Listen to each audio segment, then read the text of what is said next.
school, and you've all passed through to the university, you've gone through, you know what seniors do to juniors. Don't be deterred and intimidated. You can perform better than them. Please.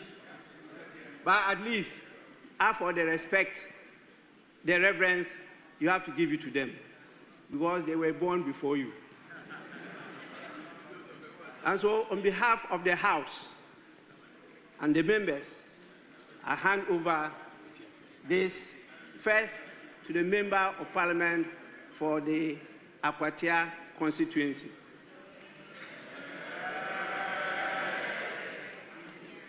And second, to the Member of Parliament for Tamale Central.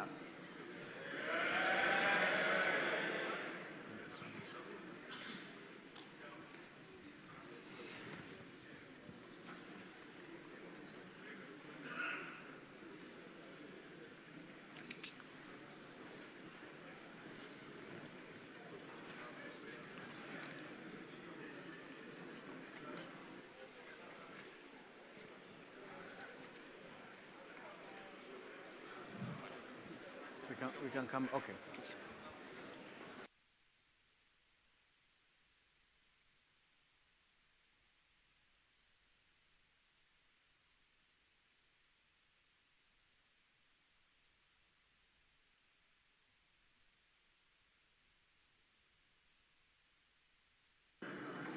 Honorable members,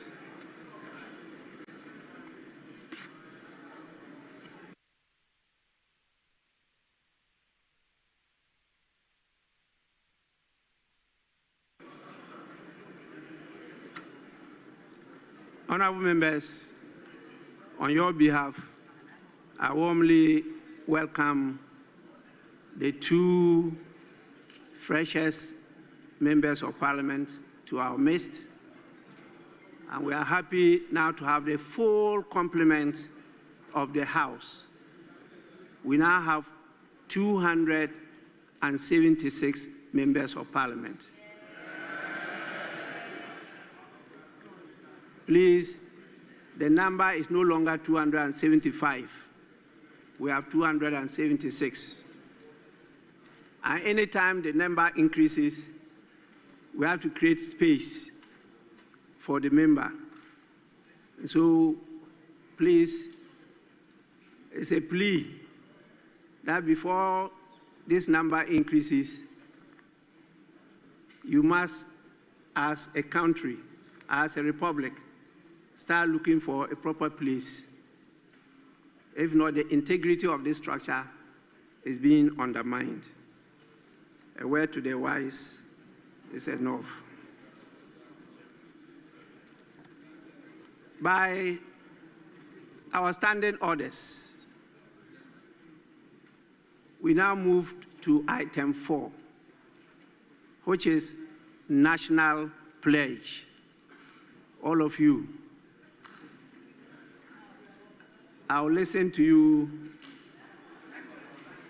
delivering your pledges to the nation, not one by one. You do it together.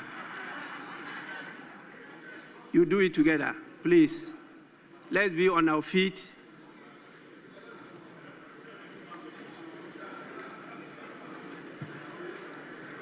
Honorable members, I promise on my honor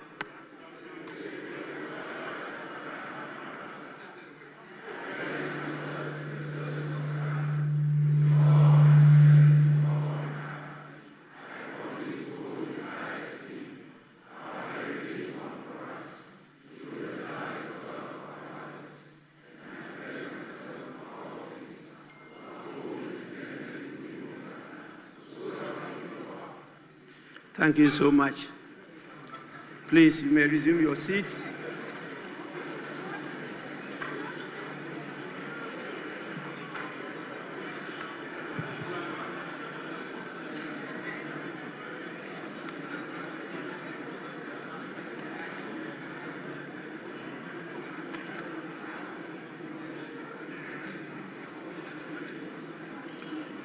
I believe that this is also a strong message to all Ghanaians, particularly our gallant Black Stars. Every Ghanaian must learn how to recite the national pledge, and at the appropriate time, recite it with joy. You have to. Please, don't be mumbling. It's a very short one, very easy to recite. I have a few messages from His Excellency the President. Some I'll read, others I'll call on the Office of the Official Report to capture them verbatim as they have been presented to this House.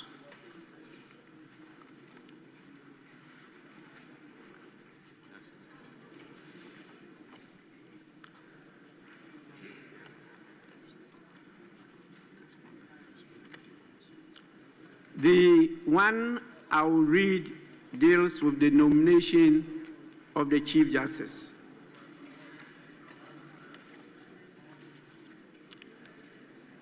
The letter is dated 7th October 2025, and it reads, Right Honorable Speaker, nomination of Chief Justice. Following consultations with the Council of State, conveyed by its letter dated 14th October 2025, and in accordance with Article 144, Clause 1 of the 1992 Constitution of the Republic of Ghana, I have the honor to respectfully submit for the approval of Parliament the nomination of Justice Paul Bafubone as Chief Justice of the Republic of Ghana. Justice Bafubone has distinguished himself through unwavering integrity, sound judicial temperament, and a deep commitment to the rule of law. His long and meritorious service on the Supreme Court has been characterized by professionalism, fairness, and a passion for justice. He possesses the necessary leadership, administrative competence, and vision to advance ongoing reforms within Ghana's justice system and to further strengthen public confidence in the judiciary. Attached are the nominees' curriculum vitae and supporting documents to facilitate the vetting process. I trust that Parliament will expedite the approval process in accordance with constitutional requirements. Please accept, Mr. Speaker, the assurances of my highest regard. John Dramani Mahama, signed. Honorable members, I accordingly proceed to refer the said nomination to the appropriate committee, and that is the Appointments Committee, to do the public hearing and submit a report to the House for consideration. As you know by our rules, other members of Parliament are permitted to attend the sittings of the committee, in fact, all committees.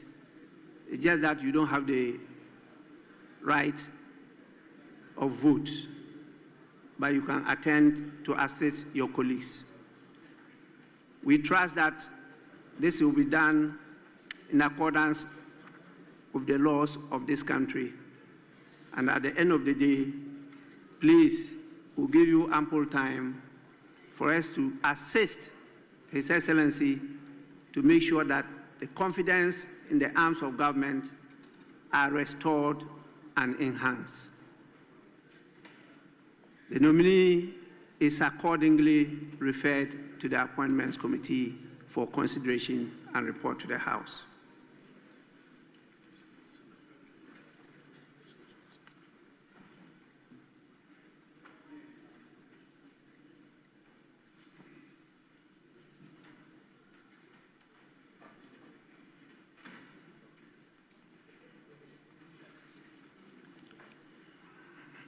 There are two more that I have to read.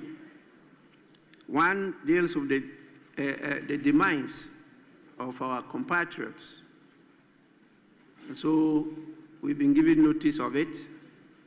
The letter is dated 7th August 2025, and it reads, Right Honorable Speaker, notice of demise. It is with profound sorrow and a heavy heart that I write to inform you formally and the Honorable House of the tragic loss of two distinguished ministers of state. One, Honorable Dr. Edward Omanibuama, Minister for Defense. And two, Honorable Dr. Mohammed Mutala, Minister for Environment, Science and Technology. These two exemplary public servants, whose contributions to national duty were marked by diligence, patriotism, and an abiding commitment to the public good, sadly lost their lives in a fatal helicopter crash on the 6th of August 2025. We are also deeply grieved to report additional casualties. One, Alhaji Muniru Mohammed. Two, Dr. Samuel Sapon. Three, Mr. Samuel Abuaje. Four, Squadron Leader Peter Bafemi Anala. 5, Flying Officer Chum Ampadu. And 6, Sergeant N.S. Adu. Please accept, Right Honorable Speaker, the assurances of my highest consideration. Signed, John Dramani Mahama. Honorable members, I think it's proper for us to stand in honor to give our departed compatriots 1 minute silence.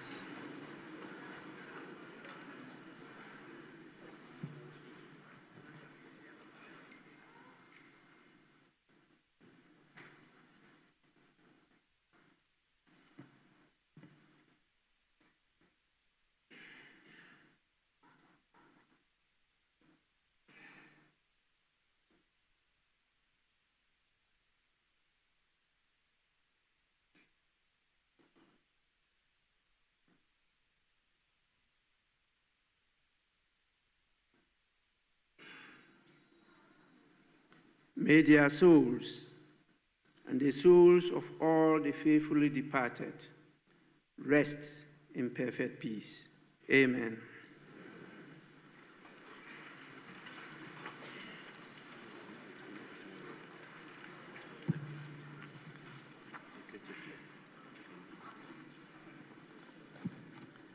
Honorable members, as a result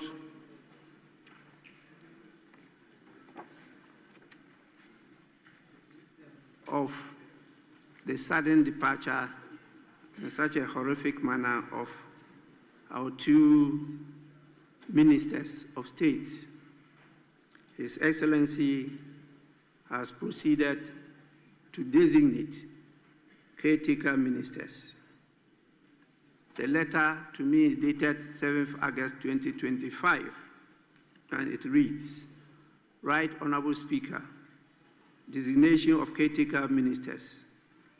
Following the tragic demise of the Honorable Minister for Defense and the Honorable Minister for Environment, Science and Technology, I wish to respectfully notify Parliament through your esteemed office of interim ministerial arrangements pending the appointment of substantive ministers.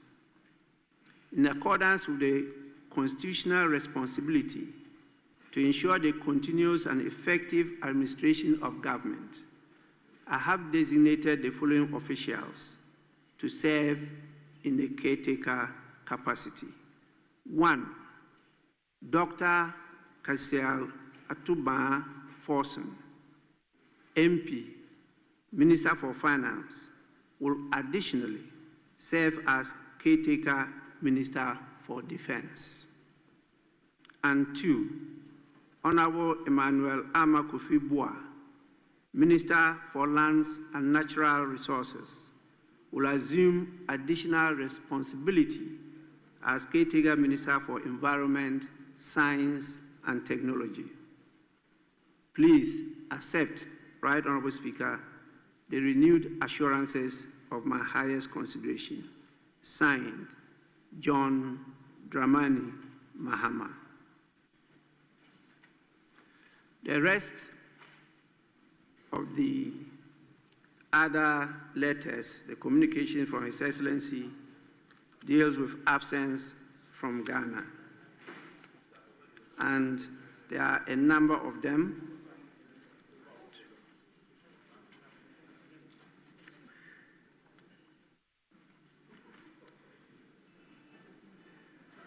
And I will, on your behalf, refer them to the Office of the Official Reporting to capture them verbatim in our proceedings as having been read to the House. Please, with your kind permission, I do so now. They are accordingly referred to the Hansard Office.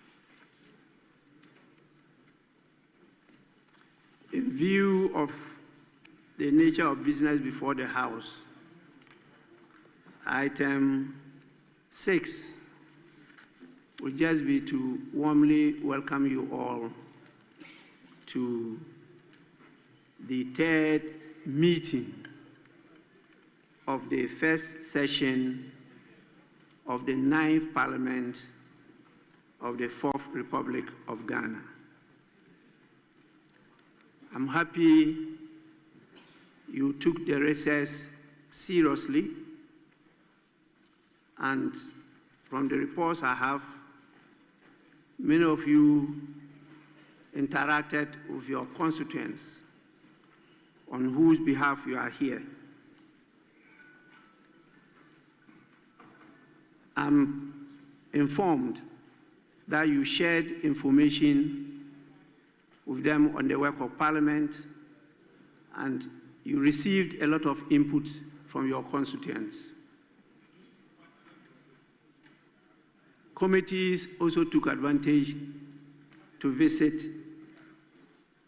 a number of places, particularly government agencies and projects, to play their oversight role. There were a number of delegations to represent Ghana outside, particularly as now they place a lot of emphasis on parliamentary diplomacy. It's becoming a function, not just a duty, a function of parliaments in the world, parliamentary diplomacy. Apart from that, a lot of you also took time to benchmark, learn from other jurisdictions, so that we could adopt and adapt what is suitable to our situation in Ghana, and you equally shared what we have there with our brothers and sisters all over the world. We will deal with them in detail later on. My duty is just to welcome you, and you are to expect the agenda of this meeting from the clerk to Parliament. You'll be given copies. We haven't finalized it because leadership are still in discussion with the government so that we could get total government business for this meeting. For parliamentary business, we have what we have to do for this third meeting. And some of you are also submitting private businesses, which are all part of the business of the House. So we've not firmed it up yet until leaders, together with the ministers, come out with a position, which by the procedure, the Speaker has to admit before it's referred to the clerk, who will put it before the business committee for them to schedule weekly for our attention. So please, you are warmly welcome, and I'll proceed now to give opportunity to your leaders. If they have some words, they will share with us before we get to the next item. And I'll do so by starting with the minority leader. Please, minority leader, you have some time to say a few words of welcome to your colleagues from the recess. We say recess. They recede from plenary session to engage in the other functions of the House outside plenary session. So they don't go, members of Parliament don't go on holidays or vacation. They recede to continue to do the work of member of Parliament. I think it's something that we have to consider because the Labour Act expects that you should also have some leave. Some leave is done all over the world. Members of Parliament have leave so that you can rest.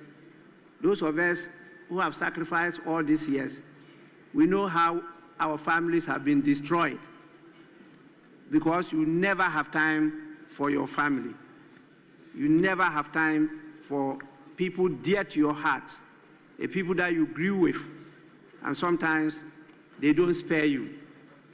Please, let's think about it, discuss with our neighbors outside the Parliament, and at least get a few days to have some breathing space, if not to rest, but to share love with your immediate family members.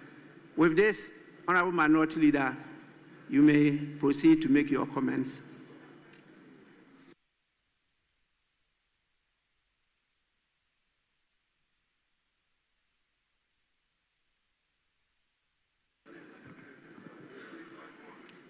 Mr. Speaker, let me thank you for the opportunity to make my remarks as we reconvene for the third meeting of the first session of the 9th Parliament.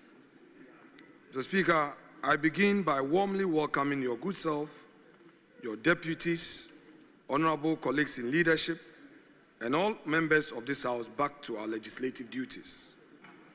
I also extend this welcome to the Clerk to Parliament and his deputies, the dedicated staff of parliamentary service, and members of the Parliamentary Press Corps, whose support remains invaluable to the work we do. Mr. Speaker, during the recess, we were struck with sorrow with the passing of 8 distinguished citizens who served Ghana with dedication and honor. We mourn our respected colleague, Ibrahim Murtala Mohammed, Member of Parliament for Tamale Central, and Minister for Environment, Science and Technology and Innovation. We also remember Dr. Edward Omanibuama, Minister for Defense, Alhaji Muniru Mohammed, Acting Deputy National Security Coordinator, the Deputy Dr. Samuel Sapon, Vice Chairman of National Democratic Congress, and Samuel Abuaje, former parliamentary candidate, Squadron Leader Peter Bafemi Anala, Flying Officer Manin Chum Ampedu, and Sergeant Ernest Adu Mensah. Mr. Speaker, the minority extends its deepest condolences to their families, loved ones, and all who mourn their loss. May their soul rest in perfect peace. Even as we are inspired by their dedicated service to recommit to public service with dignity, courage, and honor. Mr. Speaker, we have today also welcomed 2 new members of Parliament, a member for Akwatia and Tamale Central. Their arrival is a solemn reminder of both the grief we share and the hope we carry for renewed service. Mr. Speaker, the state of our nation's governance presents a mix of trials and opportunities, from economic hardship on the home front to unsettling development on the international stage. These past months have indeed tested our resilience as a country. Mr. Speaker, Ghanaians remain concerned about the economy. While recent indicators show modest macroeconomic gains, these are yet to bring real relief to the ordinary citizen.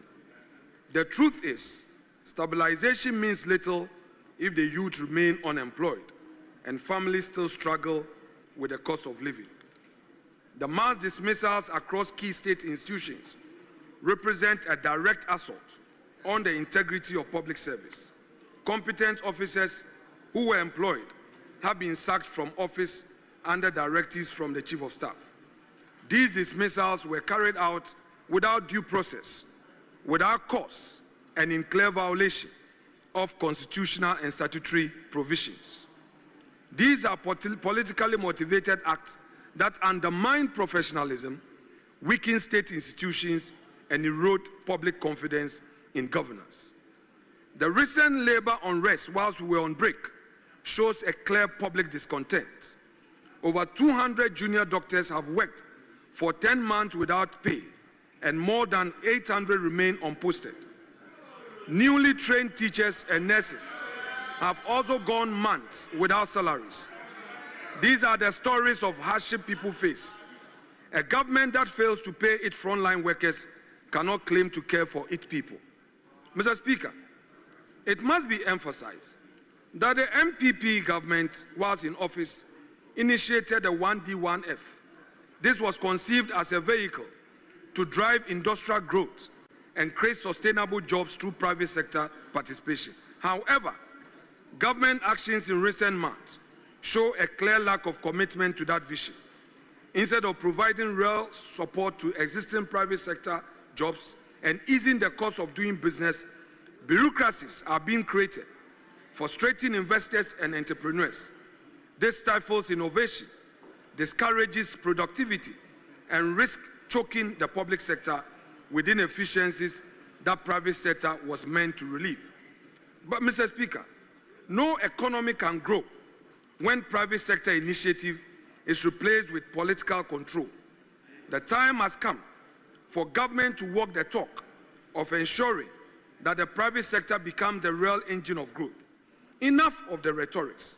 The 24-hour economy must not be an empty talk. It must provide a hope for many youths who expect jobs.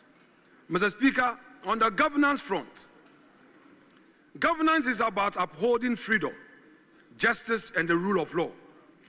The frequent arrests of opposition figures, journalists, and ordinary citizens on flimsy and politically motivated charges exemplify a pattern of harassment intended to silence dissent. They paint a troubling picture of a shrinking civic space in our democracy. Even more disturbing, young Ghanaians expressing frustration on social media have been targeted, questioned, and in some cases detained.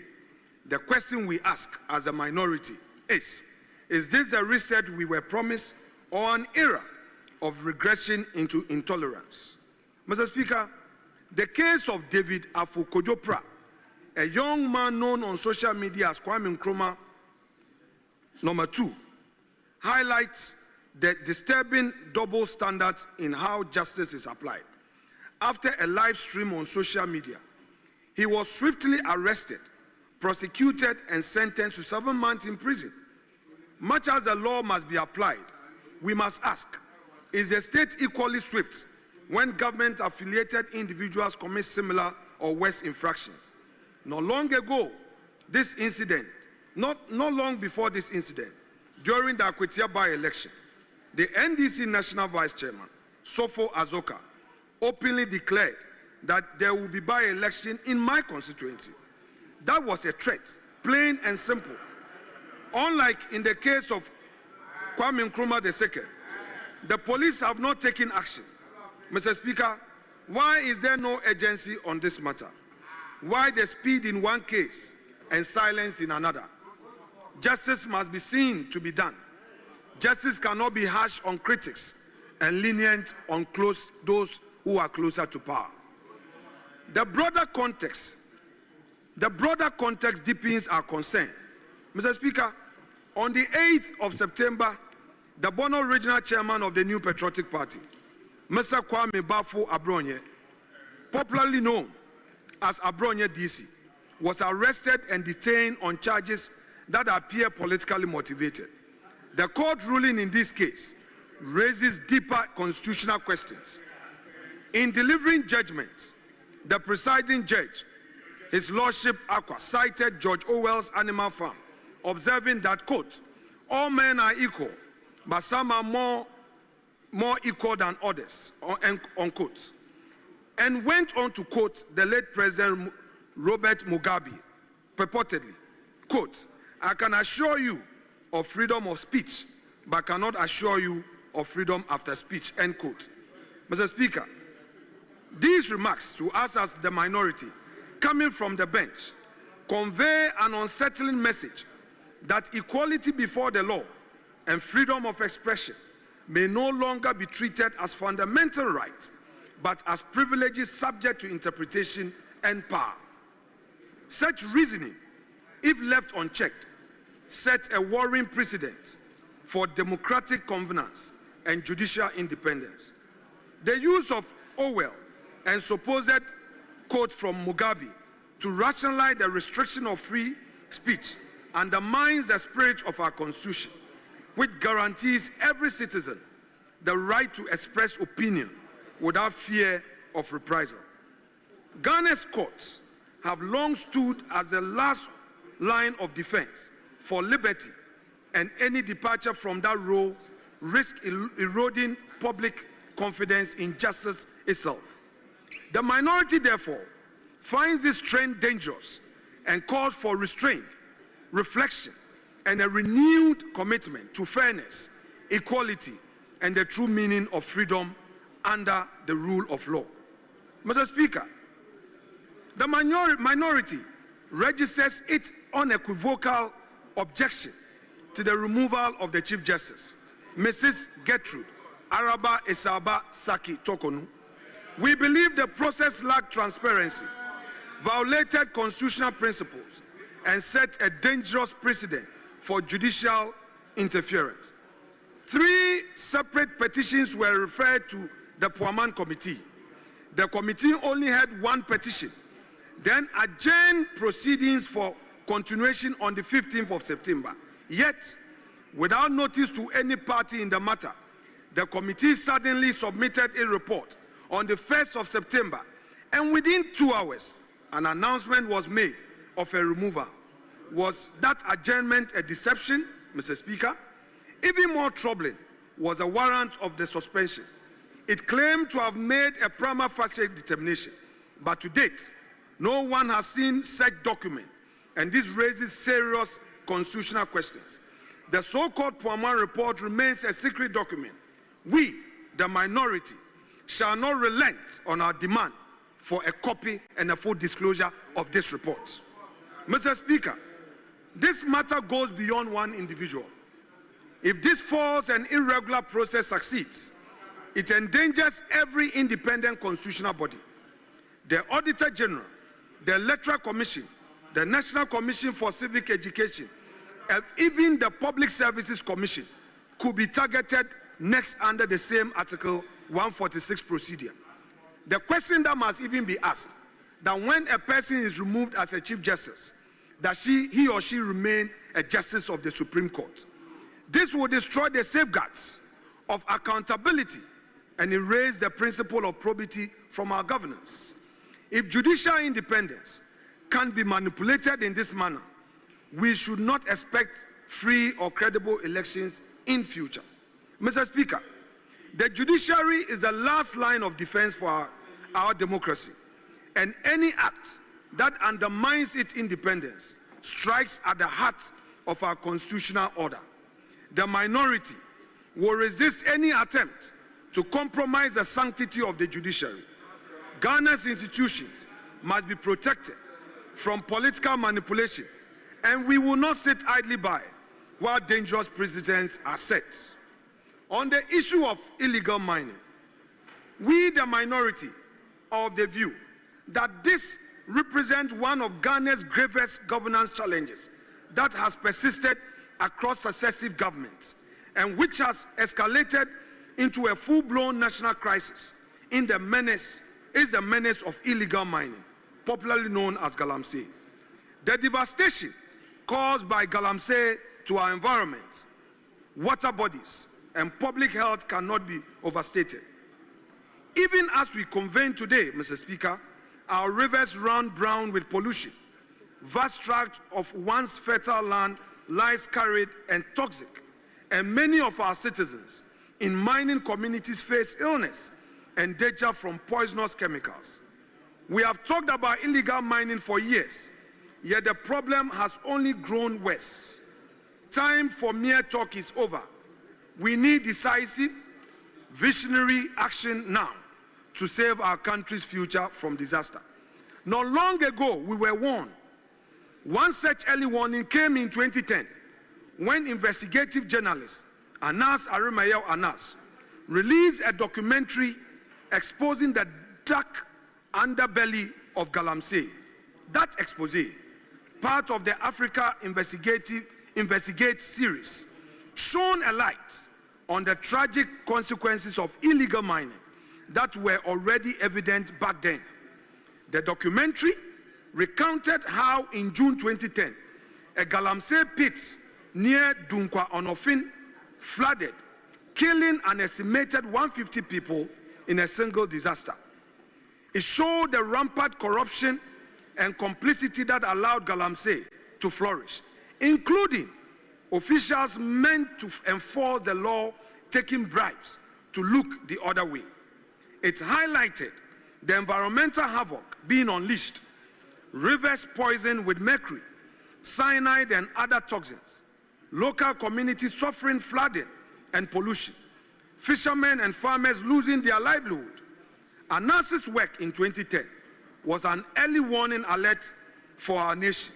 Then again in 2015, Finance Minister Honorable Setekpe again brought this up at the Finance Committee hearing in Parliament when discussing reasons for the declining cocoa production in Ghana.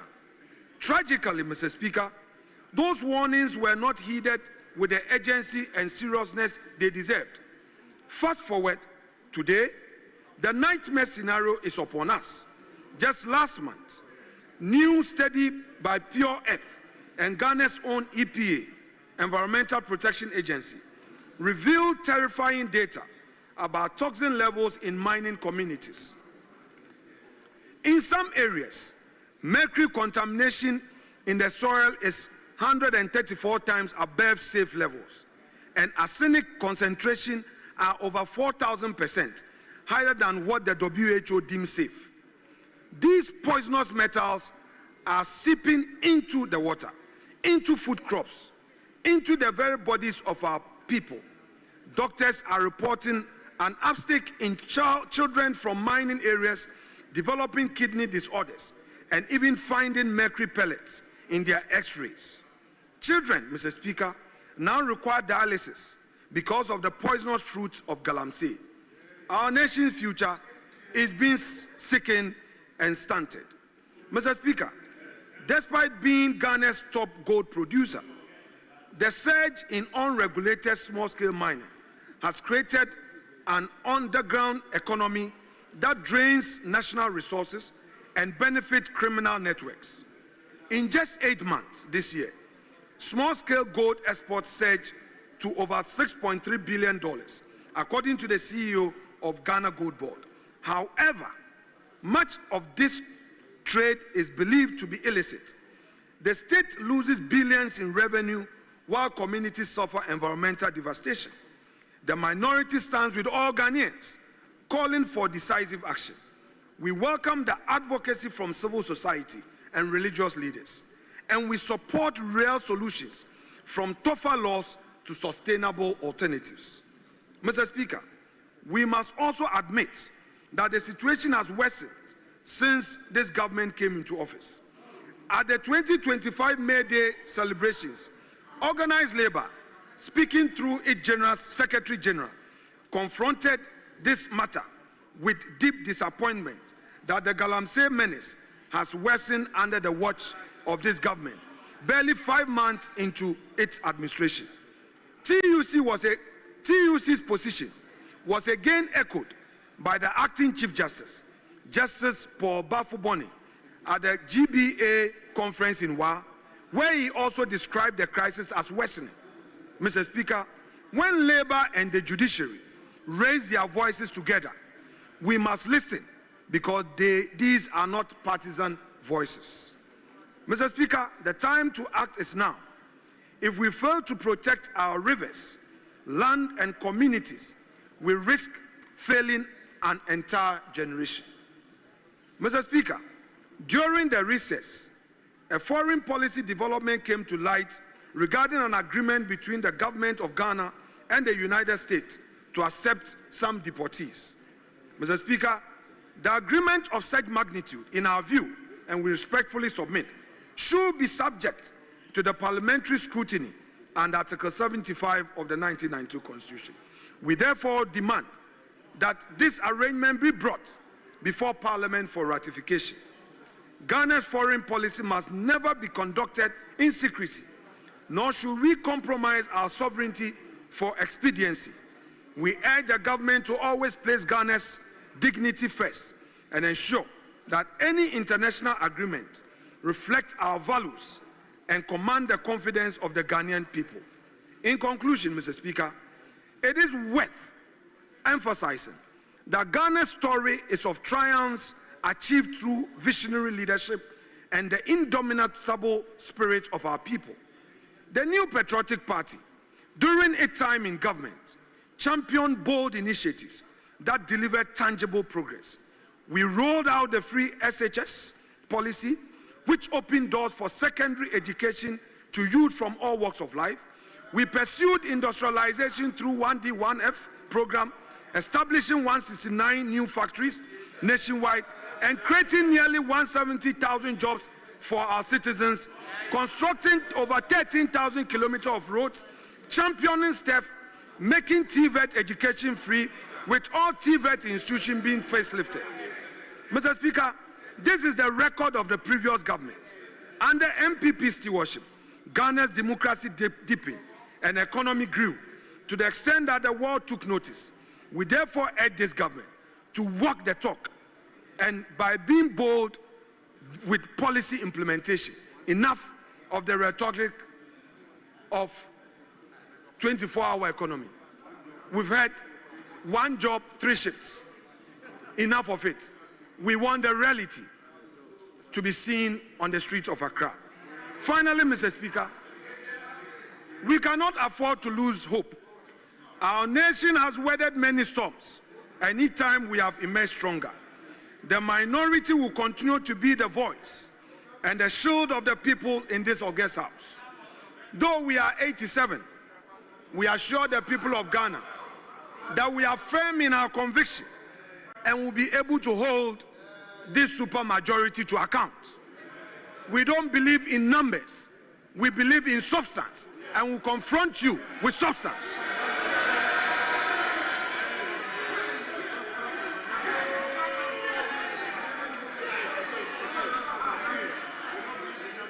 Mr. Speaker,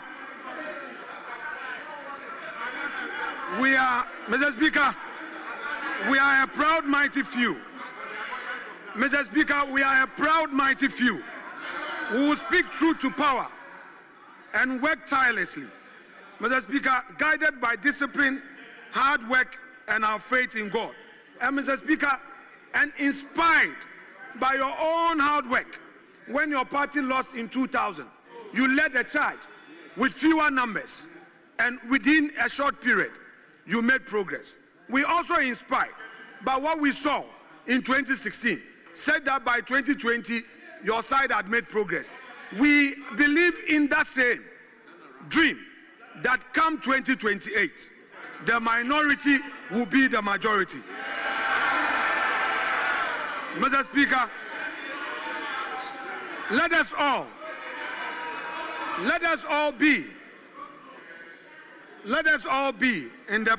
in President Akufo-Addo's words, be citizens, not spectators. Mr. Speaker, I thank you so much for your kind audience, and I thank colleagues for indulging.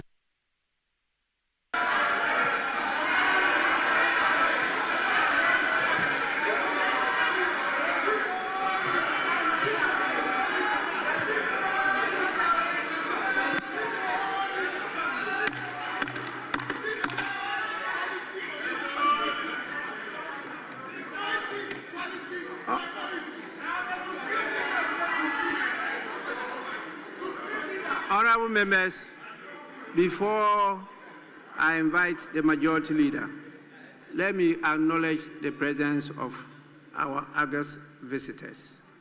I think they just given an indication some have to move to do other businesses.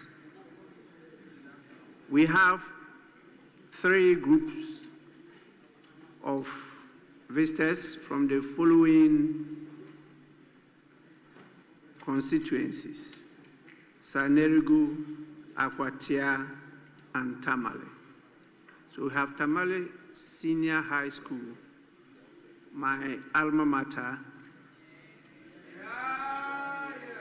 led by one Chris Avia, who is the board chairman of the school. There are 60 in numbers. 60 of them all the way from Sanerigu. Please, you are welcome.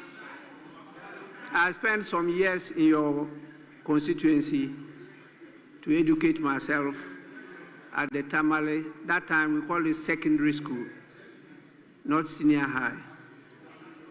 So we are happy to have you here to see what we do here. Thank you so much for taking the trouble to come down. And I'm sure your student parliament will learn a lot from this and join that so that you grow up with this culture. You are most welcome. Please, you may resume your seat. We have constituents from Akwatia constituency, led by the district chief executive, Honorable Umar Ahmed. They are 82 in number. 82 in number. I think they have moved out. They moved out, I'm sure, because after we saw in the MP, they decided to follow the MP. We also have constituents from Tamale Central constituency, led by Husseini Yusuf, who is the secretary to the group. They are 102 in number. You are all welcome to your house. Honorable members, I will now invite the majority leader to give you warm words of welcome.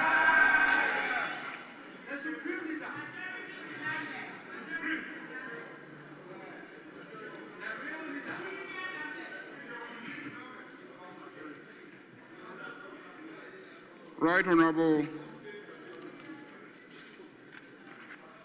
Speaker Alban Sumana, Kingsford, Bagby, the Honorable Deputy Speakers, Honorable colleague, Members of Parliament, representing the 276 constituencies presently constituting the House, the Clerk of Parliament, and the parliamentary staff.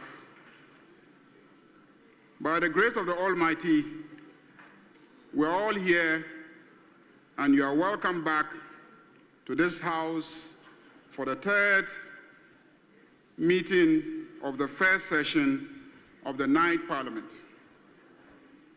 We have been duly summoned back by our most able Right Honorable Speaker, who remains a pillar of parliamentary democracy in the annals of our democracy's history. We continue to thank you, Mr. Speaker, for your continued defense of the independence and autonomy of this House as a coordinate branch of government.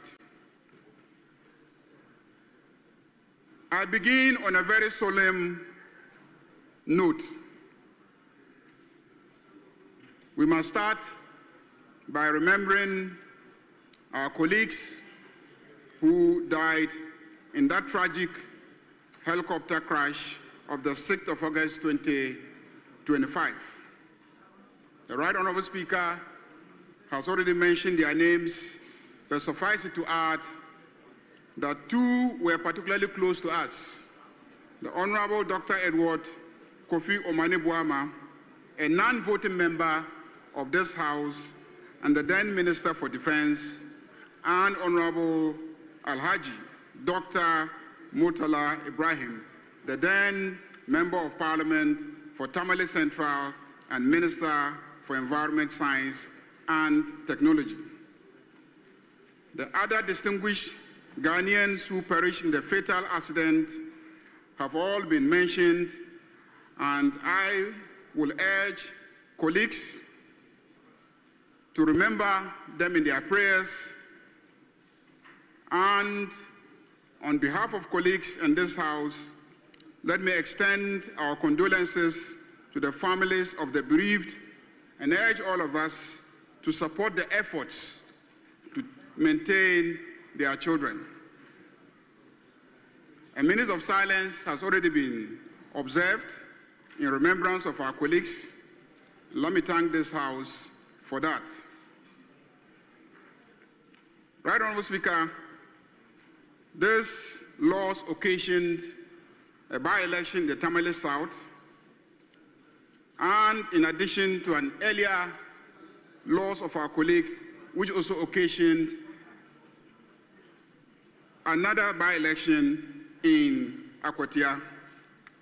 Mr. Speaker, in the two by-elections, the National Democratic Congress, NDC party, won the elections.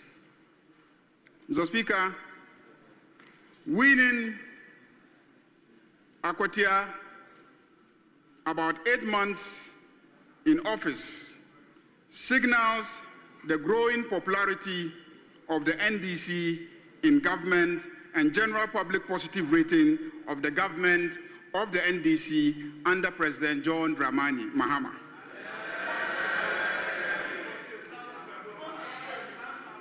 Mr. Speaker,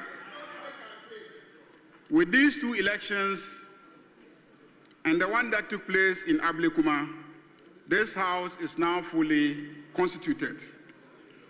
The independent members of this House remain 4. The NPP, which previously had a micro minority of 88, has had its number shrink further to 87. Mr. Speaker, I believe They are no longer a micro minority, but a minuscule minority. Mr. Speaker, micro could actually be a large number because micro is a unit of measurement.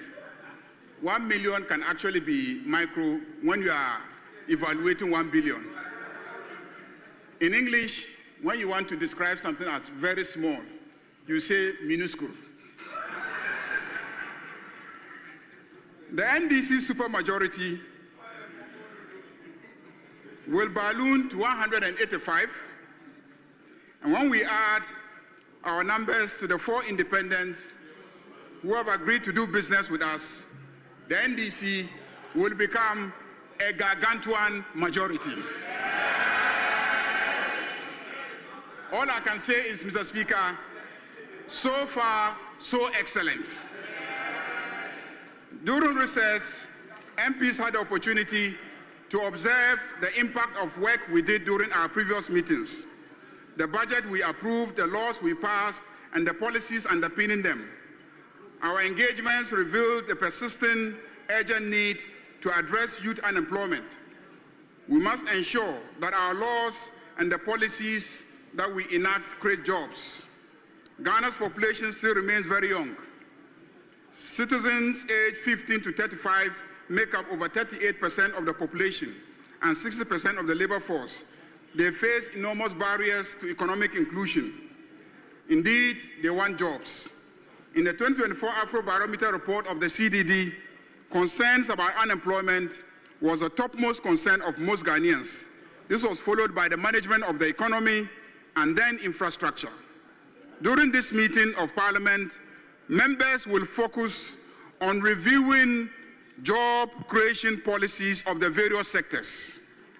We propose to hold a special parliamentary hearing on the extractive industries with a view to exploring the impact on beneficial national economic development, overall benefit to the country, and in particular, the extent to which local content legislation are being enforced to create jobs for Ghanaians and ownership of the extractive industries. Every sector of our economy has a job creation potential, and our debates and deliberations in this meeting will focus on how this Parliament would hold sector heads accountable for ensuring that jobs are indeed created to the benefit of the Ghanaian youth. In this regard, most committees will be requested to conduct hearings on the extent of job creation policies and programs of the various sectors so we can enhance efforts towards job creation. Indeed, during the recess, we had the opportunity for committees to engage in field visits and engage with interest groups and governmental agencies, and we observed firsthand the impacts of the financial budget and economic policies and legislation we passed in the previous meetings of Parliament. Right Honourable Speaker, I am proud to say that so far, so excellent. The energy sector is doing very well, and electricity has remained on and powering growth. So far, so excellent. The economy is rebounding, and Ghana once again is gaining economic respectability globally. So far, so excellent. The Ghana cedi is gaining strength and stabilizing. So far, so excellent. Inflation has come down to single digit, and prices are coming down, and life is becoming affordable to the ordinary Ghanaian. So far, so excellent. We are paying our debts, and at the same time, we are not accumulating needless debts. So far, so excellent. We are spending on the right things, and within our means. We are spending, but spending wisely. So far, so excellent. Our schools are functioning well, and free HSS is well funded, and we have not experienced any disruption of the school year calendar in our constituencies during our recess. Let me repeat, our schools are functioning well, and free SHS is well funded, and we have not experienced any disruption of schools or school calendar in our constituencies. So far, so excellent. Mr. Speaker, the NHIA has paid a total of 2.84 billion Ghana cedis in claims to accredited healthcare providers across the country. This represents the most consistent payment trend since the scheme's inception. The NDC are the best implementers of social intervention schemes. As I address you, there are no arrears outstanding. Claim payments are now up to date, with reimbursements made monthly, a marked improvement from previous years when payments delayed for several months. This improvement has restored confidence among healthcare providers, stabilized service delivery, and enhanced the scheme's credibility across all regions. Additionally, the uncapping of the NHIL by His Excellency President John Dramani Mahama has released an additional 3.4 billion Ghana cedis to the NHIE, marking a historic fiscal breakthrough that secures sustainable funding for timely claims payment, expansion of coverage, and implementation of flagship reforms such as free primary health care and Mahama Cares. So far, so excellent. Mr. Speaker, the health insurance scheme is on track to reach an unprecedented 20 million active members by end of year 2025. So far, so excellent. Our hospitals and health facilities are being well funded, and Mr. Speaker, I can only say good things will happen to this country. Our metropolitan, municipal, and district assemblies are very well financially lubricated, with prompt transfers of 80% of the common fund allocations. Total disbursement for the first quarter of 2025 was 711,334,852 Ghana cedis and 56 pesos. That's the first quarter. Second quarter 2025 disbursement was also completed on 21st August 2025, and this was 1,318,484,908 Ghana cedis. Mr. Speaker, these disbursements are boosting local economies, as procurements which must be done at that level are being done to create local jobs and opportunities. So far, so excellent. Many progressive initiatives we approved in this House in the last meetings have been launched on course and are on course. Notably, the big push in road infrastructure is on course. So far, so excellent. Mr. Speaker, Info Analytics did some polls released on July 1st, 2025, and they revealed that 70% of Ghanaians believe the country is on the right track. 70% of Ghanaians believe the country is on the right track. So far, so excellent. As of September 2025, Global Info Analytics Survey found 58% believed the government was doing enough to fight against corruption, and 53% said corruption had improved. So far, so excellent. A similar report of Info Analytics in 2024 revealed that 65% of Ghanaians believe that the country was heading in a wrong direction. There is a clear turnaround in how Ghanaians perceive their country and their government now. We must stay the course in this direction, and the work of this meeting of Parliament must keep the pressure on our executive arm of government to keep delivering. In this regard, I want to assure Ghanaians that the overwhelming NDC majority will not treat our counterparts in the executive with kid gloves. We will continue to demand performance and delivery of promises made in our manifesto. Bipartisanship shall be our hallmark, so we will tolerate our minuscule minority and heed sound and genuine criticism. Mr. Speaker, this is a budget meeting. We will be receiving the 2026 budget statement in due course, but the signs of a very positive development are already clear. 95% of Ghanaians in a survey conducted by professional service firm PwC in July 2025 believe the country's macroeconomic performance in the first half of the year has met or exceeded expectations. 95% of Ghanaians believe that our macroeconomic performance, yes, our macroeconomic performance has met or exceeded expectations. Indeed, even members of the MPP cannot deny the fact that the indicators are looking very, very good. So far, so excellent. Mr. Speaker, we in the NDC are governing well. The president of Imani, Franklin Kujo, on July 5th, 2025, strongly endorsed President John Dramani Mahamad's recent decision to scrap fuel allowances and allocations for all political appointees, describing it as a wonderful initiative. So many wonderful initiatives that should be codified into law to prevent future reversals. So far, so excellent. On October 10th, 2025,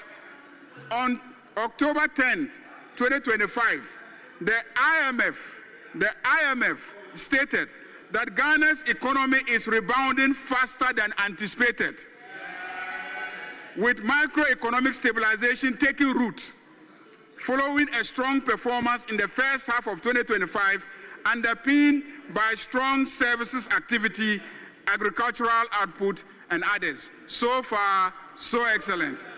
The IMF has also lauded Ghana on recent stabilization of the cedi, noting that the development signals improvement in the country's economic fundamentals, renewed policy credibility, and investor confidence. So far, so excellent. On May 7, 2025, Bloomberg rated the Ghana cedi as the best performing currency in the second quarter. Bloomberg rated the Ghana cedi as the best performing currency in the second quarter. So far, so excellent. The positive endorsement of policies and programs this House approved keep coming locally and internationally. During a high-level meeting in Washington, D.C., the African Development Bank President, Dr. Sidi Ulta, described the Gold Board under the new President John Dramani Mahama-led administration as a timely innovation that aligns with the African Development Bank's efforts to promote responsible resource management and fiscal sustainability. So far, so excellent. The economist, chartered accountant, and banker, Dr. Akwasi Ajiman, in his mid-year economic review of 2025, stated that Ghana's political reset in 2025 has coincided with an unmistakable economic rebound. Inflation is easing, the Ghana cedi has steadied, business activity is picking up, and this grants the new administration its first real chance to rewrite the country's stop-start growth story. Mr. Speaker, to cap it all, Mr. Speaker, we are going to the World Cup in America. So far, so excellent. So much has been achieved so far within a short time, but a lot remains to be done. We are not out of the woods yet, and many things must change. Recently, we placed senior high school students. The lobby to get into grade A schools reveals a malaise that must be fixed in our educational sector. There must be no grade A school and no grade B schools. We spend equally on all teachers in all schools. We in this parliament must do whatever it takes to fix all schools and demand equal performance. We pay equally to all schools. This House must begin to demand accountability and the greatest standards of performance from all our services: education service, health service, judicial service, and all the public services of Ghana. Reforming attitudes there must engage our attention. The reset agenda must permeate our public services. Mr. Speaker, the story of Ghana is now being told in a positive light on all international platforms. The reset agenda of President John Dramani Mahama and the NDC party is on course. This House will sustain the agenda in this meeting. We will demand accountability for past acts of corruption and abuse of power and gross mismanagement of the economy. We will demand the full implementation of the report of Operation Recover or Loot. Right, Honourable Speaker, my team has engaged the various sector ministers with a view to understand the weight of government business to be brought before us during this meeting. If they all receive the expected cabinet approvals, we could have a heavy legislative program in addition to the usual very involving consideration of the national budget. Mr. Speaker, the Ministry of Health has planned to seek approval for some legislation, including regulations, the National Health Insurance Regulations, National Vaccine Institute Regulation, Ghana Medical Trust Fund Regulation, Allied Health Professional Council Regulations, and others. The Minister of Education will seek the passage of the Kwame Nkrumah University of Science and Technology, change of university names. Mr. Speaker, there's been a cabinet directive to change the names of all the universities that were changed to individuals back to the names that they were given. A bill will be brought to this House to change and reverse all the changes of the names of the universities. Mr. Speaker, the ministry will also seek this House approval for the passage of the Ghana Book Development Council Bill, the University of Engineering and Agricultural Science Bonsu Bill, College of Education Amendment Bill, Chartered Institute of Procurement and Supply Chain Bill, the National Teaching Council Regulations, National Council for Curriculum and Assessment Regulations, National Schools Inspectorate Authority Regulations, Ghana Tertiary Education Commission Regulations, and others. The Ministry of Transport will seek passage of the Road Traffic Amendment Bill, the Road Traffic Amendment Regulations, Road Traffic Amendment, Ghana Shippers Authority Regulations, Ghana Ports and Harbours Authority Bill, ratification of the African Road Safety Charter, and others. The Minister of Interior will seek the expeditious passage of the Security Intelligence Agencies Bill, the Immigration Service Amendment Regulations, Prison Service Parole Regulations, and the Gaming Regulations, Diaspora Birthright Certificate Bill, Community Service Bill, and the Extradition Bill. The Ministry of Lands and Natural Resources will want us to ratify a number of mining leases. These will include the ratification of mining leases in respect of Pesos Mining Ghana Limited, Clean Jobs Ghana Limited, TMC Limited, GM Group of Companies Limited, Golden Star Wasa Limited, Zagog Gold Limited, Gadriato Group of Companies Limited, Maripoma Mining Services Limited, and Bari Bari DV Ghana Limited. They also program to bring before us the Wildlife Resource Management Regulations 2025. Right, Honourable Speaker, let me at this juncture mention that whilst we were away on recess, the issue of illegal mining, referred to as Galamsey, became very topical. His Excellency President John Dramani Mahama spoke to the nation in a media interaction and outlined progress made so far for the multiple approaches of government to deal with this matter. During this meeting, this House will build the needed collaboration and coalition of MPs to join the fight against Galamsey. After all, it is happening in our various constituencies and by our various constituents. We perhaps hold the key to solving this problem. In this regard, we will demand full accountability of the Minerals Commission and the Environmental Protection Agencies in the way mining prospecting licenses are awarded and leases issued and the environmental implications thereof. Right, Honourable Speaker, the Minister of Foreign Affairs has some international agreements which we will be called upon to consider for ratification. Some are the visa waiver agreements between the government of the Republic of Ghana and the Republic of Algeria, Republic of Angola, and the Republic of Serbia. Headquarters agreement between the government of the Republic of Ghana and Afrobarometer, and the presidential initiative to offer 1,000 tertiary scholarships to ECOWAS citizens. Waiver of import duties and other taxes on vehicles for foreign service officers and analogous appointees, establishment and implementation of Ghana Diaspora Bond Program, and membership in the Brazil, Russia, India, China, and South Africa Alliance. That's the BRICS Alliance. Let me mention that the issue of the need for parliamentary ratification of the agreement with the United States to receive ECOWAS citizens being repatriated back to the sub-region has been widely debated. If the appropriate legal advice to this House is that we should ratify it, we will consider so. But I can say with authority that the majority approves of the arrangement and highly commends government for negotiating the removal of the U.S. visa restrictions on Ghanaians. Given our business and social ties with America, these restrictions were going to be extremely burdensome to many Ghanaian businesses and families.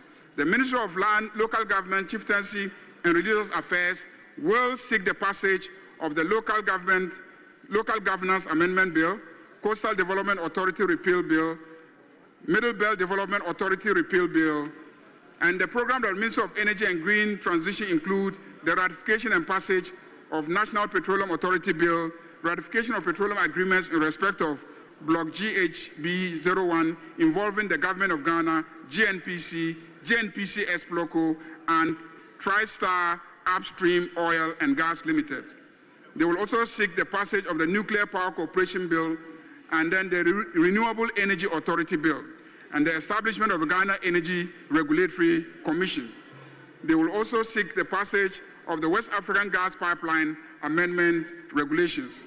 The Minister of Gender, Children and Social Protection will passage of the Affirmative Action Gender Equity Regulations 2025 and the Social Protection Regulations.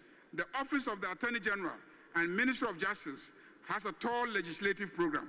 They include the passage of the Tribunals Bill, the Legal Education Reform Bill, the Conduct of Public Officers Bill, Economic and Organized Crime Amendment Bill, Ghana Intellectual Property Office Bill, Interstate Succession Bill, Legal Profession Bill, Notaries Public Amendment Bill, State Property and Contracts Amendment Bill, Court of Appeal Rules, Economic and Organized Crime Office Operations Regulations, Economic and Organized Crime Office Terms and Conditions of Service Regulations, High Court Civil Procedure Amendment Rules, Interpretation Regulations, Legal Aid Commission Regulations, and others. Minister of Sports and Recreation will bring the following for consideration: the Sports Fund Bill, Sports Fund Regulations, National Sports College Bill, Anti-Doping Regulations, and others. The Ministry of Defense plans to have us consider the National Defense University Bill and the Defense Industrial Development Corporation Bill. I cannot list entirely the legislative program. It promises to be weighty. I therefore urge colleagues to dedicate time and energy to the task ahead of us in this meeting. But I must mention that once again, we will have an opportunity to vet a nomination to the position of Chief Justice of Ghana. It shall definitely be a momentous occasion. Need I say that the nominee should prepare to earn the approval of this House. Right Honorable Speaker, to ensure greater efficiency, I have engaged with colleague leadership of the minuscule minority, and we have agreed that this meeting will always schedule government business before personal business. That way we will ensure that MPs come on time, we transact government business first, and then afterwards we move to individual statements, MPs, questions to ministers. We believe that this will even be convenient for MPs given the fact that we now have our own television channel and enjoy live coverage. This parliament has many new members. I urge you not to stop learning. Please sit in the House and observe and learn. Build your capacity to participate effectively, and do participate effectively. You can only learn by practice. Right Honorable Speaker, as usual, we count on your continued guidance. You know it all, and under your guidance, we cannot go astray. Let me congratulate you for Ghana's parliament once again being adjudged the most open parliament in Africa by the Africa Open Parliament Index.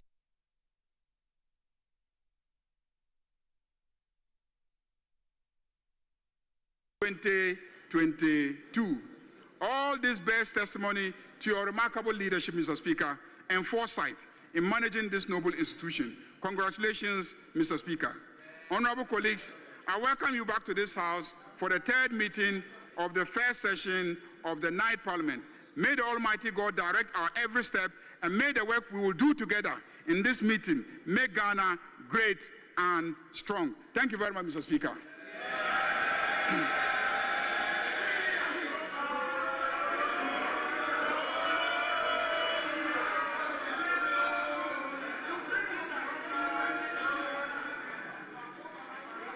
Honorable members,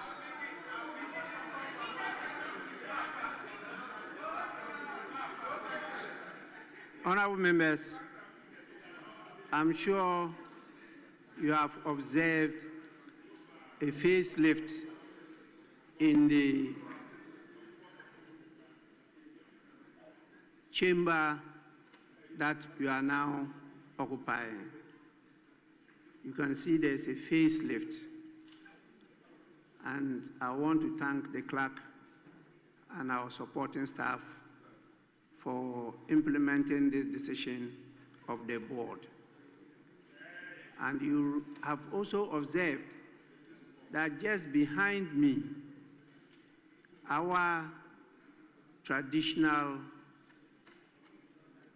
attire, our own hand-woven cloths are distinguished, and you can see there have been also a renewal of those majestic cloths. I think you have read that I led a delegation, including the second Deputy Speaker and some members of staff, to at least share our condolences with the King of Ashanti, Otumfuo Osei-Tutu II, for the loss of our mother, the Queen Mother. You will have read that we did make a request, because this was the gracious presentation of His Majesty the King, when the Parliament started in January 1993. They had lost some favor, and so we appealed to him if he could graciously come and renew them, and he immediately accepted and directed that it be done. The next day, to our surprise, the team was down here in Accra, and you can see a complete, fresh renewal of those majestic cultural display of our talents. I want to take this opportunity to appreciate the efforts and the gracious support of His Excellency Otumfuo Osei II. He has done tremendously well, and he will continue to be the father of all. And we know his passion in multi-party democracy. He has been a guide to all of us, particularly somebody like me as a Speaker of the 8th and the 9th Parliament of the 4th Republic of Ghana. Honorable members, I want just to draw your attention to the names and meaning of what you have behind me. I myself is very challenged, and so if my pronunciation offends your ears, kindly forgive me, because I'm of a different ethnic group. But these kente cloths are of two types. One is called Ejunse Ejunso.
is the unity of Africa and the Arab world. In fact, that was one of the visible steps that Nkrumah took to try to unite the states in Africa by personally moving beyond the shores of Ghana to Mali from Egypt. Honorable members, I think you will assist me, as I said, to thank His Royal Majesty for his gracious support to the House. I will, on your behalf, send a fitting thank you message to His Excellency. But let me add that the second Deputy Speaker has been so helpful in these matters. In fact, he has led me a number of times to pay homage to His Excellency, the King of Asante. And we've always had very fruitful discussions, and it's always been a source of strength and wisdom to some of us. Please kindly accept my thanks, my colleague, good brother, second Deputy Speaker, for what you are doing to us. With this, I want to invite the first Deputy Speaker to take the chair.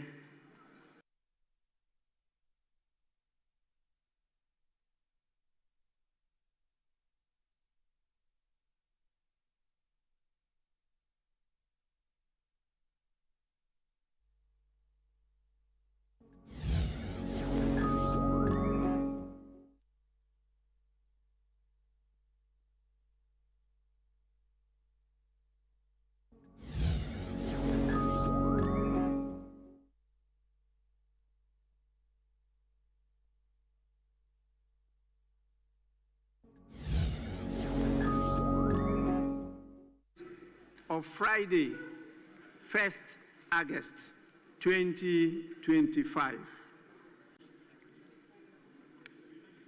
Page 1, page 2, page 3, page 4,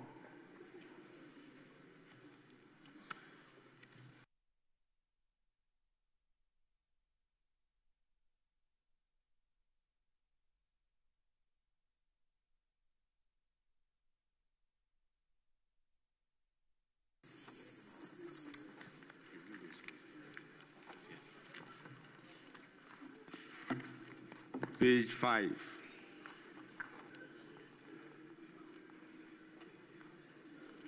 page 6,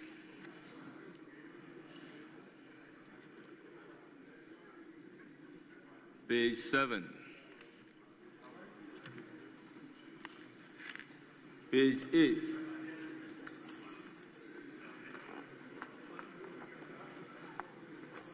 page 9, page 10, page 11,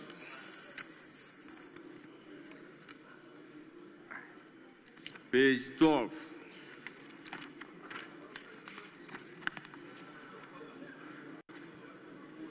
page 13,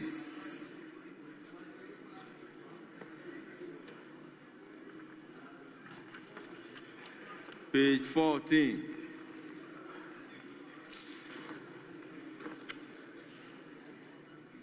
page 15,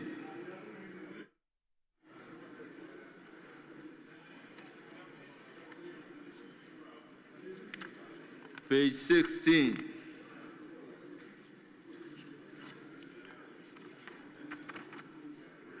page 17,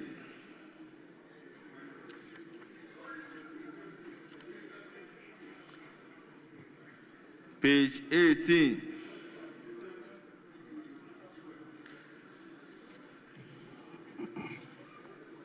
page 19,